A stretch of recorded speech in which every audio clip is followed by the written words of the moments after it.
begin.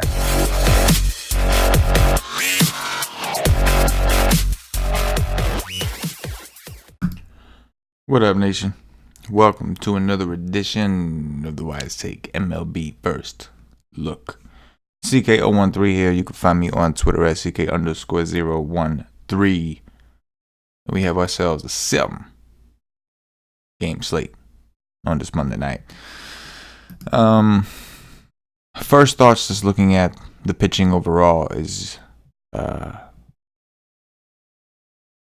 just like, wow. Some of the guys that are up here just priced. You just don't expect to see Adam Wainwright at this point in his career at 9.6 or Homer Bailey at this point in his career at 9.1. Brad Keller 8.8. Wow. That's where we're at. That's where we're at in the baseball season. It's a grind. It's definitely a grind. Football's coming, guys. Football. Shortly after that, basketball. The good times are coming. But we still got baseball to hold us over, which is still glorious. $8 donkey on DraftKings, so it's a good day to get in cheap. Make sure you play the donkey tomorrow. Donkeys. Cash games. We've got Sonny Gray, I think, is the obvious choice here against Miami. 11-2 seems like a very steep price tag. It's a pretty good price jump, but he's deserved it. Last 3 starts have just been awesome. Really 4 starts. And some of these are tough opponents. The Cubs, Atlanta, St. Louis, San Diego, you could argue were softer matchups, but he's getting Miami. I mean, talk about a soft matchup. He's on the road, but it's a good park. I will say his last 3 starts were all home starts, so curious to see how he responds. It's a much better park, but some guys just feel more comfortable in their park. But Sonny Gray's where you're starting. He should be ridiculously high on tomorrow. We'll talk about the tournament approach. As far as SP2s, things can get a little dark here. I think Dustin May, if you can afford him, is okay. Though he hasn't exactly shown a high floor, and his price is just increased for the hell of it. He hasn't really done much to deserve an 8.5 price tag. I mean, he did do well against Miami and St. Louis, but his most recent start against Atlanta did not do well. But Ginger Guard, I think they call him, I think is definitely playable if you can reach him.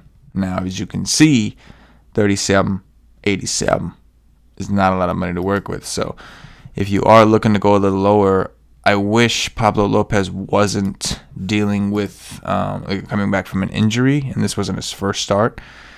He, as you can see, was pitching pretty well this season before he did get hurt. And he has Cincinnati, and I've been attacking Cincinnati a lot lately, and it's been working. So Pablo at 7.4. The problem is he's come back from injury. His last rehab start, he went 6 innings, but he only threw 70 pitches. So he's going to be on some sort of pitch count, you'd think. And he's 7.4. He's just not quite cheap enough. J.A. Happ is going to be somewhat a boomer busty for me. Not a good option for cash, but you don't want a boomer bust guy in a cash lineup. But I will say that J.A. Happ's biggest problem is typically home runs, and he's going to be in a pretty big park. Now, that didn't really help him against Oakland, but I think you can argue that Oakland is a better offense in general than Seattle. But yeah, not somebody you want to look at in cash. I think the lowest I would go, and I don't even know if you can in cash, so you may have to just go May, but the lowest I'd go here is probably Musgrove. Coming off a terrible start against a good offense. Philly's offense has gotten going lately, it seems, but Musgrove has been a pretty solid pitcher. You wish this game was in PNC Park instead of Philly. But he's only 6K, so you're just really hoping it doesn't get you if he can get double digits, if he can get you 12, 13, you're fine. So I don't hate the idea of going with Musgrove. Not to mention his offense has been hot, which doesn't mean a ton, but a little more likely to get the win. Philly's obviously a much better team record-wise, so we'll have to see what the Vegas odds are tomorrow, but Musgrove's the lowest I would go. This is also probably my favorite tournament combination if I do pick Sonny Gray. In tournaments, I don't love to always spend up with money. I like to have some money to build to go with some bats. Now this is going to depend. We only have 7 games to choose from. No cores. Not a ton of stud offenses, or great hitting environments. So I think that this could be an exception slate, but Musgrove Gray does look, even for tournaments, look pretty good. I don't think I can do the Homer Bailey or Brad Keller deals. Like 9-1. I mean, Bailey did really, really well against the Giants. The Yankees was pretty impressive. And now he gets Kansas City. I just don't think I could pay 9-1 for Bailey. I think I'd rather find the money for Gray. And Keller, I mean, he's been solid, but I think the guy doesn't have a ton of real ceiling. I say real ceiling. Put up a 31 against Detroit. That's like one of the worst teams in the league. Oakland, a pretty good offense. So it's just a price thing. If I'm going that close, I'm just going to go to Gray. The Pirates have been pretty hot. So this is an interesting situation for Vargas. He's just got that random upside. Vargas always a GPP consideration because while I do think we all agree he's not very good, or at least we want to believe that, there's times where he manages to go out there and take advantage of teams who strike out against lefties. Now, Pittsburgh has a couple different lineups. Depending on the lineup we see tomorrow, it could be something where if you have multiple teams, maybe you work him in on a few or a couple, depending on how many teams you have to spare, because he does have that occasional 30-point upside, and his price is much more tolerable than Brad Keller. So I think Brad Keller is a better pitcher at this point in his career. I think Brad Keller has a higher floor, but I think Vargas is like odds for, like, if Vargas does happen to pitch well, it is really well, and he typically does strike dudes out when he's on like that. Keller just very rarely gets the Ks, and that just makes me nervous. On the flip side, Keller has a better park. What it comes down to really is price, right? Saving almost $1,000, but don't love either of them anyway. I like the Gray Musgrove combo the most right now. As far as bats go, I think the Yankee-Seattle game interests me a good amount right now. You got Tommy Milone, who has been giving up runs, right? And he's going to see the Yankees.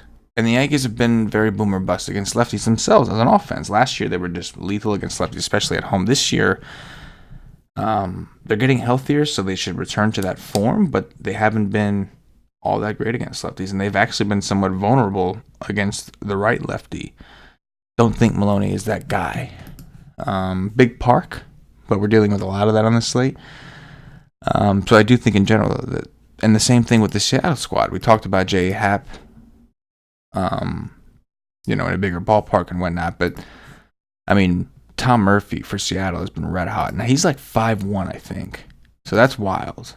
But that's going to keep his ownership low, and he was just mashing, and he is actually pretty good against lefties.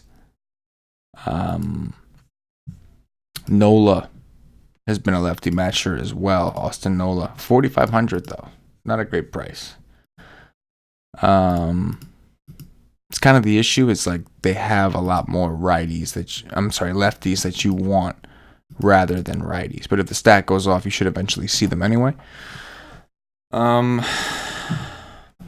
the Yankee bat's certainly interesting against Whistler, and then of course Dickock, who we just discussed. Milone, sorry. Yankee prices are pretty high. That's why, again, this is the kind of strategy, like going high-low so you can afford this and not sacrifice pitching too much. Musgrove at 6K, Sonny Gray at the top, doing dirties to neighbors all across the country. But yeah, I do like the Yankees offense. The Dodgers, of course, are interesting. Lauer's just that guy that I just don't love to pick on. The bullpen for San Diego is pretty good. So, they're the best actual, them and the Yankees are the best actual offenses on the slate. But not a ton that this super stands out. Like, you got Gio on the slate, and it's like, yeah, we can attack this guy. Problem is, St. Louis has been so hit or miss, so hot or cold. Milwaukee is a team I would normally love to take against Wainwright, but the way they're playing and the way Wainwright's been pitching, it doesn't seem efficiency. It's just not a ton. I think that both these pitchers suck, Alex Young and D-Rod in the Arizona-San Francisco game, but that's like the worst park on the planet. It's just like not a ton of wins, but maybe this game could go a little further for us since it's only a 7-game slate and there aren't a ton of great hitting environments. You could get some value out of this game, I think,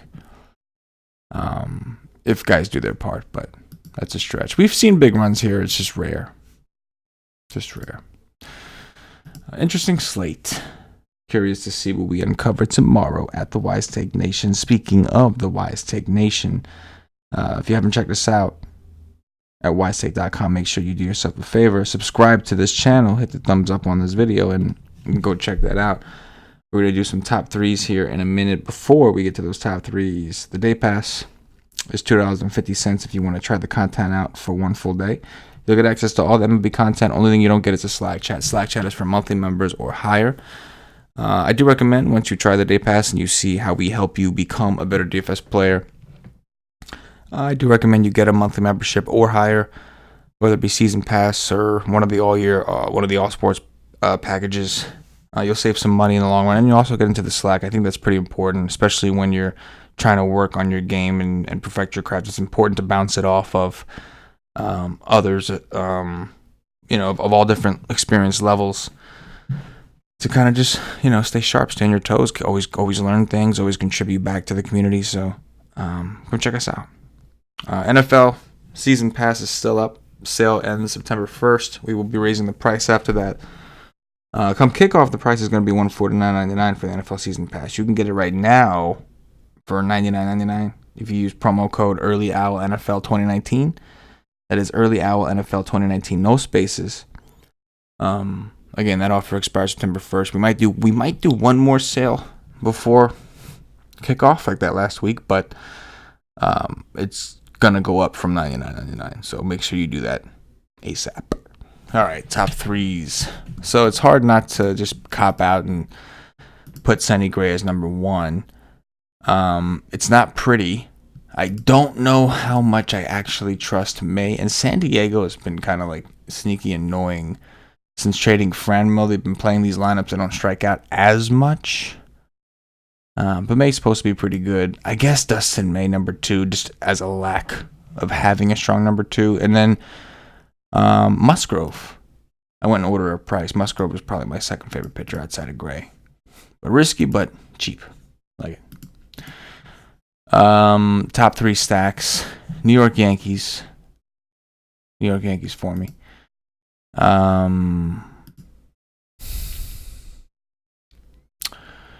Yankees, and then I think Arizona makes one. I know it's a terrible park, but I kind of like that a little bit.